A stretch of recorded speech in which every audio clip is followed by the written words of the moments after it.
Well, what's up, guys? GotDave here. And should you buy a new rear shock for your bike? How do you know when you need one? Because a lot of the sport bike guys will buy a new rear shock, like an Öhlins shock or something like that, like a high performance, like a racing shock.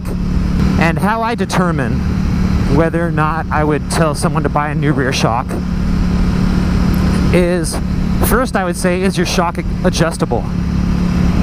Does it have rebound dampening? Does it have high and low compression dampening? Does it have, you know, like coil adjustment, stuff like that? If it has those adjustments, then my next question would be to that person, have you tried messing with them? Because if you haven't tried messing with the settings of a fully adjustable rear shock that is already on your bike, then what are you going to do when you buy a new one? You're just going to throw it on there and just leave it and then complain about it because it doesn't feel as good as you think it should? Here's what you need to do, is you need to start messing around with your stuff. Go a little bit more compression dampening, or a little bit less compression dampening, or a little bit less rebound, or a little bit more rebound, or check that rider sag like I talked about in my non-adjustable suspension video. You know, get that rider sag set up with the coil spring preload so that the shock feels right. And then work on that compression dampening and work on that rebound dampening. And I'm not saying you got to be a guru, like a total suspension god, because I'm not at all. I'm not claiming to be. You take your shock and you start screwing one of the screws all the way in, and you count the clicks, okay? And say you get to 20 clicks and it's bottomed out. Okay, well then come back out to where it was. Come back out 20 clicks, now you're back at 0. Now go the other way. Go back out until you hit the stop. And more than likely it's gonna be 20 clicks out, and then you're gonna hit the other stop. And what that'll tell you is that the adjustment for that particular setting, for that screw, is right in the middle. You can go 20 in or you can come 20 out from where you're at, from where they gave you the shock. And it's very important that you find that out about your shock, whether it's an aftermarket fancy shock or whether it's a stock shock. If it's got adjustments, you want to know where they are at. And a lot of times the owner's manual, or for example like this RC8, underneath the seat it actually tells you how many clicks everything should be for a stock suspension setup, or for a more aggressive like a track or canyon setup. It tells you those settings.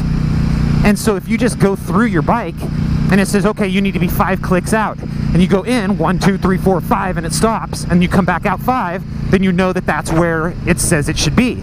So that's what you need to do before you buy a new rear shock. If your shock actually has adjustments for the dampening and the compression, this and that, mess with them. First off, figure out where you're at in that range of adjustment, and then start messing with them. It makes a big difference. You can really make a bike feel the way that you want. And honestly, this bike here feels so much better now to me than it did when I bought it. And there have been a number of things that I've done to it. Messing around with the suspension, like when I was going to work and back, and I'd be in the carpool lane, it would be really bumpy, and I'd be like doing that.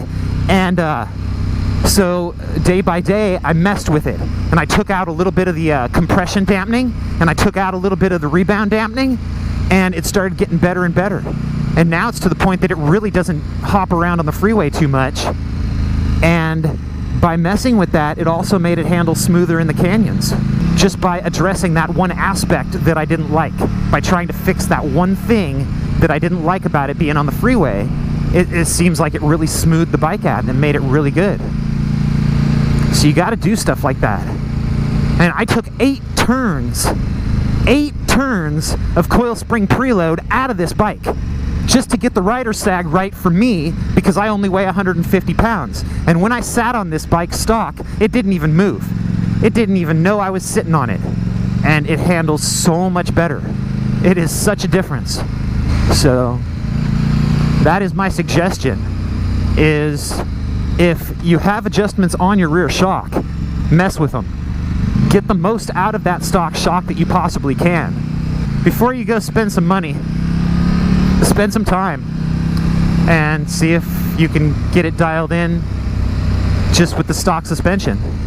But if you've already tried everything and you're actually an experienced rider and you know what you're doing, you ride hard, you ride fast, then go buy a race shock. Go buy like an Öhlins or buy an off-brand or something, you know. Who knows? Find whatever the best that you can find for your bike, or whatever the best is that you think for your riding style. But then once you get that shock, spend some time with it. So that's it.